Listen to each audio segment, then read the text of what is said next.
जय श्री कृष्ण भक्तों, श्रीमद् भागवत महापुराण की भाव यात्रा एकादश स्कंद के 10वें अध्याय तक आ पहुंची है और इस अध्याय में लौकिक तथा पारलौकिक भोगों की असारता का निरूपण किया गया है। भगवान कहते हैं, उद्धव, साधक को चाहिए कि सब तरह से मेरी शरण में रहकर गीता, पांचरात्र आदि में मेरे द्वारा उपदिष्ट अपने धर्मों का सावधानी से पालन करे। साथ ही जहाँ तक उनसे विरोध न हो वहाँ तक निष्काम भाव से अपने वर्ण, आश्रम और कुल के अनुसार सदाचार का भी अनुष्ठान करे। निष्काम होने का उपाय यह है कि स्वधर्मों का पालन करने से शुद्ध हुए अपने चित्त में यह विचार करे कि जगत के विषय, प्राणी, शब्द, स्पर्श रूप आदि विषयों को सत्य समझकर उनकी प्राप्ति के लिए जो प्रयत्न करते हैं उसमें उनका उद्देश्य तो यह होता है कि सुख मिले, परंतु मिलता दुख ही है। इसके संबंध में ऐसा विचार करना चाहिए कि स्वप्न अवस्था में और मनोरथ करते समय जागृत अवस्था में जो भी मनुष्य मन ही मन अनेकों प्रकार के विषयों का अनुभव करता है, परंतु उसकी वह सारी कल्पना वस्तु शून्य होने के कारण व्यर्थ है। वैसे ही इंद्रियों के द्वारा होने वाले भेद बुद्धि भी व्यर्थ है, क्योंकि यह भी इंद्रियजन्य और नाना वस्तु विषय होने के कारण पूर्ववत असत्य ही है। जो पुरुष मेरी शरण में हैं उन्हें अंतर्म करने वाले निष्काम अथवा नित्य कर्म ही करने चाहिए। उन कर्मों का बिल्कुल परित्याग कर देना चाहिए जो बहिमुख बनाने वाले अथवा सकाम। जब आत्मज्ञानी को उत्कट अभिलाषा जाग उठे तब तो कर्म संबंधी विधि विधानों का भी आदर नहीं करना चाहिए। अहिंसा आदि नियमों का तो आदरपूर्वक सेवन करना चाहिए, परंतु शौच अर्थात पवित्रता आदि नियमों का पालन शक्ति के अनुसार और आत्मज्ञान के विरोधी न होने पर भी करना चाहिए। जिज्ञासु पुरुष के लिए यम और नियमों के पालन से भी बढ़कर आवश्यक बात यह है कि अपने गुरु की, जो मेरे स्वरूप को जानने वाले और शांत हों, मेरा ही स्वरूप समझकर सेवा करें। शिष्य को अभिमान न करना चाहिए, वह कभी किसी से डाह न करे, किसी का बुरा न सोचे, वह प्रत्येक कार्य में कुशल हो, उसे आलस्य छू न जाए, उसे कहीं भी ममता न हो, गुरु के चरणों में दृढ़ अनुराग हो, कोई काम हड़बड़ा कर न करे, उसे सावधानी से पूरा करे, सदा परमार्थ के संबंध में ज्ञान प्राप्त करने की इच्छा बनाए रखे, किसी के गुणों में दोष न निकाले और व्यर्थ की बात न करे। जिज्ञासु का परम धन है आत्मा, इसलिए वह स्त्री पुरुष घर खेत स्वजन और धन आदि संपूर्ण पदार्थों में एक सम आत्मा को देखे, किसी में कुछ विशेषता का आरोप करके उससे ममता न करे। हे उद्धव, जैसे जलने वाली लकड़ी से उसे जलाने और प्रकाशित करने वाली आग सर्वथा अलग है, ठीक वैसे ही विचार करने पर जान पड़ता है कि पंचभूतों का बना स्थूल शरीर और मन, बुद्धि आदि 17 तत्वों का बना हुआ सूक्ष्म शरीर दोनों ही दृश्य और जड़ है, तथा उनको जानने और प्रकाशित करने वाला आत्मा साक्षी एवं स्वयं प्रकाश है। शरीर अनित्य, अनेक एवं जड़ है, आत्मा नित्य एवं चेतन है, एक है। इस प्रकार देह की अपेक्षा आत्मा में महान विलक्षणता है, अतः देह से आत्मा भिन्न है। जब आग लकड़ी में प्रज्वलित होती है तब लकड़ी के उत्पत्ति, विनाश, बड़ाई, छोटाई और अनेकता आदि सभी गुण वह स्वयं ग्रहण कर लेती है, परंतु सच पूछो तो लकड़ी के उन गुणों से आग का कोई संबंध नहीं। वैसे ही जब आत्मा अपने को शरीर मान लेता है तब वह देह के जड़ता, नित्यता, स्थूलता, अनेकता आदि गुणों से सर्वथा रहित होने पर भी उनसे युक्त जान पड़ता है। ईश्वर के द्वारा नियंत्रित माया के गुणों ने ही सूक्ष्म और स्थूल शरीर का निर्माण किया है। जीव को शरीर और शरीर को जीव समझ लेने के कारण ही स्थूल शरीर के जन्म, मरण और सूक्ष्म शरीर के आवागमन का आत्मा पर आरोप किया जाता है। जीव को जन्म मृत्यु रूप संसार इसी भ्रम अथवा अध्यात्म के कारण प्राप्त होता है। आत्मा के स्वरूप का ज्ञान होने पर उसकी जड़ कट जाती है। हे उद्धव, इस जन्म मृत्यु रूप संसार का कोई दूसरा कारण नहीं, केवल अज्ञान ही मूल है। इसलिए अपने वास्तविक स्वरूप को आत्मा को जानने की इच्छा करनी चाहिए। अपना यह वास्तविक स्वरूप समस्त प्रकृति और प्राकृत जगत से अतीत, द्वैत की गंध से रहित एवं अपने आप में स्थित है, उसका और कोई आधार नहीं। उसे जानकर धीरे धीरे स्थूल शरीर, सूक्ष्म शरीर आदि में जो सत्यत्व बुद्धि हो रही है उसे क्रमशः मिटा देना चाहिए। यज्ञ में जब अग्नि मंथन करके अग्नि उत्पन्न करते हैं तो उससे नीचे ऊपर 2 लकड़ियाँ रहती हैं और बीच में मंथन काष्ठ रहता है। वैसे विद्यारूप अग्नि की उत्पत्ति के लिए आचार्य और शिष्य तो नीचे ऊपर की अग्नियाँ हैं तथा उपदेश मंथन काष्ठ है। इनमें से जो ज्ञानाग्नि प्रज्वलित होती है वह विलक्षण मुक्त सुख देने वाली। उस यज्ञ में बुद्धिमान शिष्य सद्गुरु के द्वारा जो अत्यंत विशुद्ध ज्ञान प्राप्त करना है वह गुणों से बनी हुई विषयों की माया को भस्म कर देता है, तत्पश्चात वे गुण भी भस्म हो जाते हैं जिनसे कि यह संसार बना हुआ है। इस प्रकार सबके भस्म हो जाने पर जब आत्मा के अतिरिक्त और कोई वस्तु शेष नहीं रह जाती, तब वह ज्ञानाग्नि ठीक वैसे ही अपने वास्तविक स्वरूप में शांत हो जाती है, जैसे संविदा न रहने पर आग बुझ जाती। प्यारे उद्धव, यदि तुम कदाचित कर्म के कर्ता और सुख दुखों के भोक्ता जीवों को अनेक तथा जागृत काल वेद और आत्माओं को नित्य मानते हो, साथ ही समस्त पदार्थों की स्थिति प्रभास नित्य और यथार्थ स्वीकार करते हो, तथा यह समझते हो कि घट पट आदि बाह्य प्रकृतियों के वेद से आकृतियों के वेद से उनके अनुसार ज्ञान ही उत्पन्न होता है, बदलता रहता है, तो ऐसे मत के मानने से बड़ा अनर्थ हो जाए।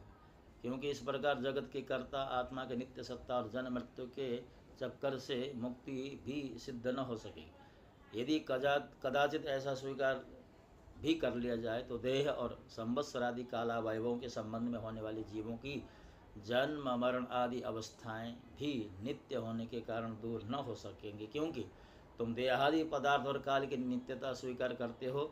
इसके अतिरिक्त यहाँ भी कर्मों का कर्ता तथा सुख दुख का भोक्ता जीव परतंत्र ही दिखाई देता है। यदि वह स्वतंत्र न हो तो स्वतंत्र हो तो दुख का फल क्यों भोगना चाहिए। इस प्रकार सुख भोगों की समस्या सुलझ जाने पर भी दुख भोग की समस्या तो उलझी रहेगी।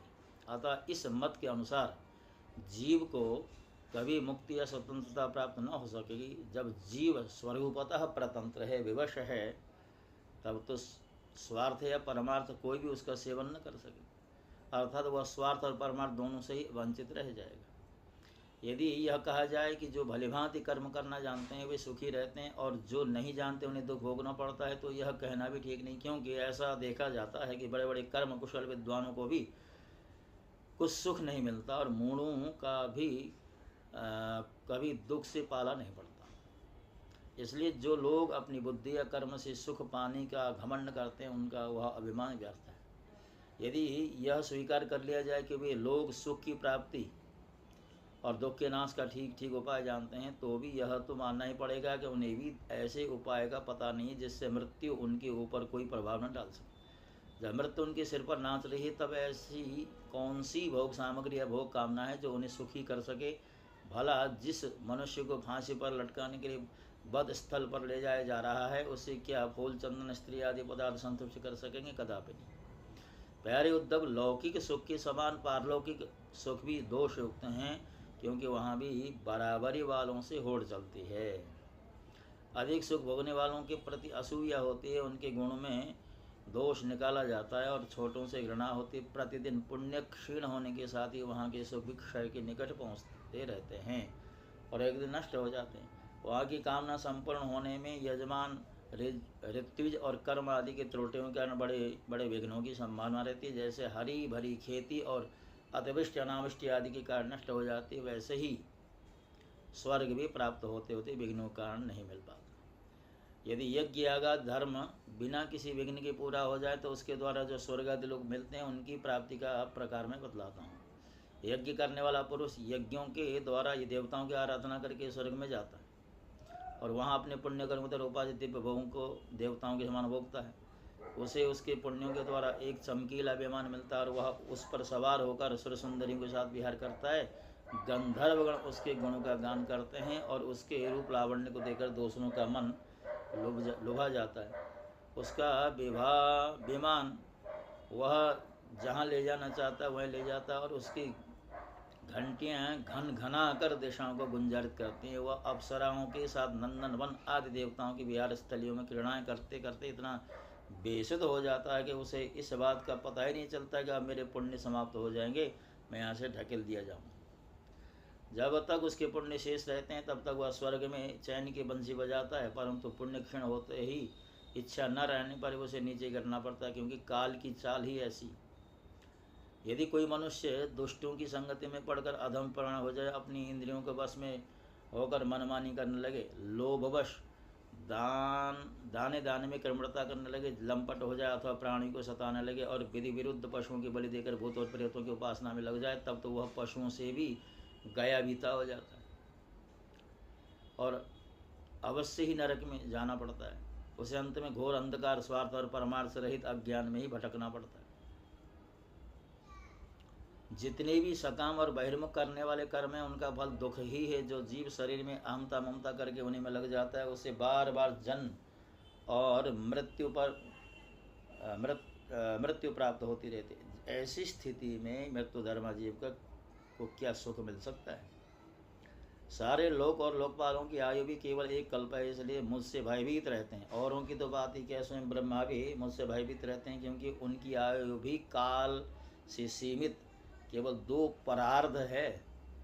सत्व रज और तम, ये तीनों गुण इंद्रियों के उनके कर्मों से में प्रेरित करते हैं और इंद्रियां कर्म करती हैं। जीव अज्ञानवश सत्व रज आदि गुणों और इंद्रियों को अपना स्वरूप मान बैठता है और उनके किए हुए कर्मों का फल सुख दुख भोगने लगता है। जब तक गुणों की विषमता है, अर्थात शरीर आदि में मैं और मेरेपन का अभिमान है, तभी तक आत्मा के एकत्व की अनुभूति नहीं होती।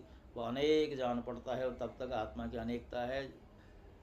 जब तक आत्मा की अनेकता है तब तक तो उन्हें काल अथवा कर्म करने किसी के अधीन रहना नहीं पड़ेगा। जब तक परतंत्रता है तब तक ईश्वर से भय बना ही रहता है।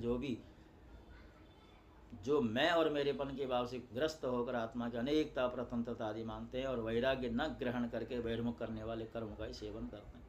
हे उद्धव, जब माया के गुणों में क्षोभ होता है तब मुझ आत्मा को ही काल जीव वेद लोक स्वभाव और धर्म आदि अनेक नामों से निरूपण करने लगते हैं। वे सब मायामय है, वास्तविक सत्य मैं आत्मा ही हूँ। उद्धव जी कहते हैं, भगवान यह जीव देह आदि रूप गुणों में ही रह रहा है, फिर देह से होने वाले कर्मों या सुख दुख आदि रूप फलों में क्यों नहीं मगता है। अथवा यह आत्मा गुणों में निर्लिप्त है, देह आदि के संपर्क से सर्वथा रहित है, फिर इसे बंधन की प्राप्ति कैसे हो जाती है। बद्ध अथवा मुक्त पुरुष कैसा बर्ताव करता है, वह कैसे व्यवहार करता है, या वह किन लक्षणों से पहचाना जाता है, कैसे भोजन करता है, कैसे मल त्याग आदि करता है, कैसे सोता है, कैसे बढ़ता है, कैसे चलता है। अच्युत, प्रश्न का मर्म जानने वालों में आप श्रेष्ठ हैं, इसलिए आप मेरे इस प्रश्न का उत्तर दीजिए। एक ही आत्मा अनादि गुणों के संग से नित्यबद्ध भी मालूम पड़ता है और असंग होने के कारण नित्य मुक्त भी। इस बात को लेकर मुझे भ्रम हो रहा है।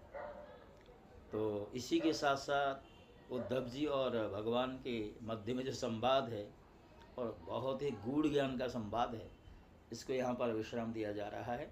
और जैसा कि आप जानते हैं, एक ही अध्याय की श्रृंखला बना करके आपके समक्ष प्रस्तुत की जाती है और इसी क्रम में आज 11वें स्कंद का जो 10वां अध्याय आपके समक्ष रखा गया। और यदि आपको हमारा प्रयास अच्छा लगता हो तो हमारे चैनल को अवश्य सब्सक्राइब करें। इन्हीं शब्दों के साथ आपसे विदा होने का समय आ गया है। जय कृष्ण, जय श्री कृष्ण। ओम नमो भगवते वासुदेवाय।